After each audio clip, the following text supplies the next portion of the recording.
our listeners and for anybody out there we've been drinking, and this has been the most extended time of my life, my adult life, my life period, that I haven't had alcohol. And it's been such a unique process and experience. And, drinking all the you appreciate the beers because they The kind of non-alcoholic beers. Yeah, I remember I saw you yeah drinking that shit, and it was yeah confusing. because it's it's not drinking, but it's also navigating situations where drinking is heavily prevalent as well. Yeah, like my And so, birthday, right? a lot of birthdays, a lot of social outings, a lot of business sometimes in Hollywood, hey, let's go get drinks and talk about this deal and this and that. And so it's navigating those spaces. And I've been fortunate enough to do it with my partner. And, I think it's interesting and difficult for her too, because if she's not drinking, people assume like, oh, are you expecting? Oh my God, which is really crazy that Yeah. not drinking for women is tied to being pregnant, when it's kind of like, I just don't want to drink because I don't think it helps my body. But That is funny. Yeah, actually, that is I've had that.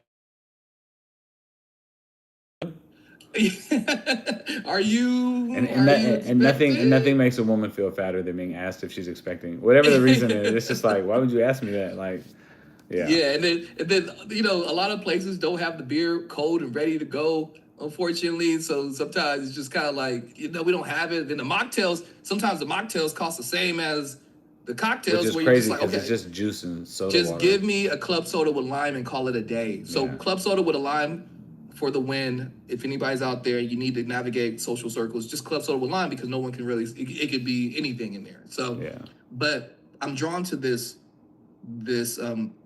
comment and thought that I read while being online, just researching some of the different sobriety places, that has given me a lot of insight and knowledge. And again, I don't know if I'm going to be sober for the rest of my life, but I do appreciate the way that I feel. I do like the fact that, there has been balance more in that area of my life.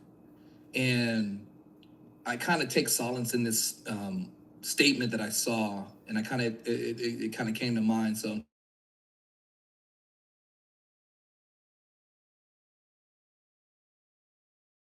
enjoying the place, going to Tokyo in a week and being like, oh, I want to have some supper or some Japanese whiskey. Am I going to really get the most out of my trip? some And sake. so it's just really finding a way to have balance in your life that it's not super alcohol dependent. And that's been really cool to me. So this comment I'll read from my Not All Doom and Gloom has kind of helped me navigate and giving me some more perspective in this field, which is sobriety is more than just putting down the drink. It's picking up life. It's waking up without regret, looking in the mirror with pride, and learning to love the person staring back. It's the quiet strength of saying no, the raw beauty of feeling everything, and the courage to heal what was once numbed. It's laughter that isn't forced, sleep that isn't haunted, and peace that isn't borrowed. Sobriety isn't a punishment, it's a second chance, a love letter to yourself, and the greatest gift you'll ever give to your future. So I read that and it really stuck with me. And again, I don't know if I'm going to be sober for the rest of my life. I like to drink with the best of them, but having more of a balance is always best.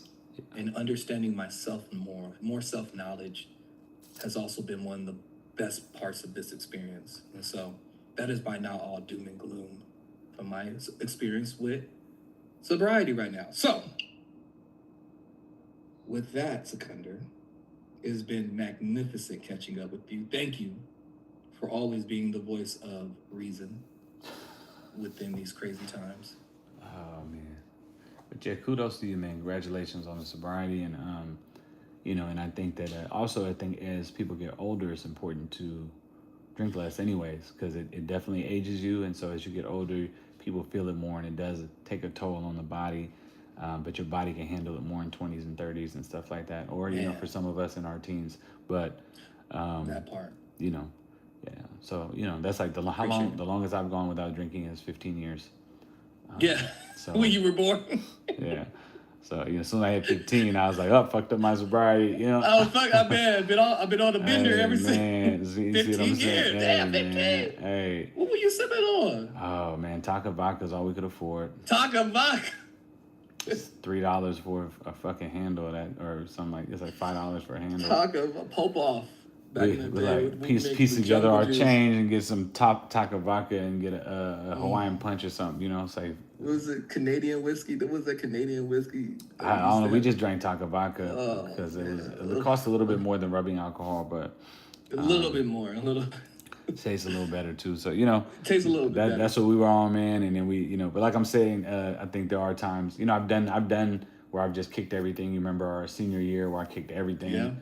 It reminds me of that a lot. It reminds Yeah. me of, yeah, for folks that don't know, when Sick and I were seniors for our last like half year in college, we just put it all down. We were just, hey, we just go do us. We just go be I did present. everything. I did. I mean, October I stopped smoking. Mm. December I stopped drinking and I became vegan. And then in Yes. January I became celibate and I did everything for it.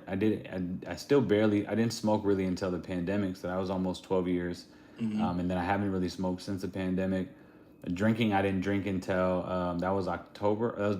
That was December. December, I did a year and 6 months. I didn't drink, and then celibacy, I did a year and 2 months. I was celibate. So, Nice. Nice. or a year and 1 month. And and then vegan, I did for about, I want to say, 2.5 years. And I only really stopped because I, one, got in a relationship, and two, developed an allergy to soy, or at least it got really bad. Oh no. And at that time, there's a lot of vegan stuff now, but back then it wasn't a lot of options. It was a very limited menu. So then I was like, oh, I'm gonna die, and then plus it's like, if you're not dating somebody that's vegan, it's challenging, and I wasn't really into it for like any reason besides health, and yeah, it was a good change though. I definitely would say that people. I'm not an anti-vegan, so. Anyway, so I just say that was my experience. I did that for a long time, so kudos to you. It's not easy to do. I have some restrictive diet lifestyle stuff I do now, and none of it's never easy to restrict yourself from things that you want even a little bit. And so, especially being around it, we have my party at your house. And, yeah, and here's the cool thing about me. Yeah. I'm down with the get down. Yeah. So what's been cool is to be around it and not feel like the compulsion to drink. It's been cool. I'll make drinks. I'll make a drink for you. I'm like Sam in Cheers. Yeah. He's Sam, who's the main character in Cheers, was a recovering alcoholic, and he worked in a bar. And so it's been cool to just, and obviously that's my personal experience. I know a lot of people may have a different relationship with it, but again, it's been cool just understanding my relationship with it. Yeah. And understanding like Larry, you see our bar in the household right now. We got all different kinds. We got the Brenessy over here, the LeBron James Hennessy. Mm-hmm. And there's no compulsion to wanting to go over there and just like pour it up. It's really about being present. And that's what's been really cool. And we'll see where it goes, Sick. You know what I mean? I don't know if this is a lifetime choice for myself, but it's been good. Yeah. And shout out to the Nomo app, which is an app you can download for your smartphone. And it can track your days. And so it tells you every day where you're at. And I don't know, the placebo effect of just seeing your days is kind of cool. Because sometimes I'll check for like a week and then I'll check in on it. But wow, that's a lot of days. And so. Yeah. Not to rain on your parade, but that is not the placebo effect. That is actually a psychological thing. That's a psychological thing. It's like the placebo effect of seeing me do it. It's like, no, you're actually doing it. And I am actually doing it. It's the psychological impact of watching. Being able to visualize and see your success visually in front of you to encourage you. It's like losing weight. You step on a scale, you see the scale go down. That's encouragement. So, encouragement. Placebo effect would you be? I don't know, what is that? Like I'm still drinking. You're just drinking alcohol. You're drinking regular alcohol out of non-alcoholic containers. And you think you're sober. That's the placebo effect. He's like, yeah, I'm 30 days sober. I'm like, Aaron, you're drunk every time I talk to you. He's like, the bottle says non-alcoholic. It's like, okay. I pour the alcohol into the non-alcoholic. Zero proof that you. Zero proof. Yeah, it's zero proof that you are sober. Yeah. That is hilarious. Zero proof that you are sober. Well, Seconder. Yes. This has been great. It is not the end of the world. Yet. Please take care of yourselves. Yes. And each other. Yeah, and shout out to all our people on live that were watching us. We'll be back. We'll try and do this every week. We come back. We'll do other stuff too, but we'll at least try and live stream our recordings of our episodes before we post them. So, all right, y'all have a good one. And shout out to Funny Bean. He's gone now, so because we wrapped up. We love you, Funny Bean. Peace. All right, peace.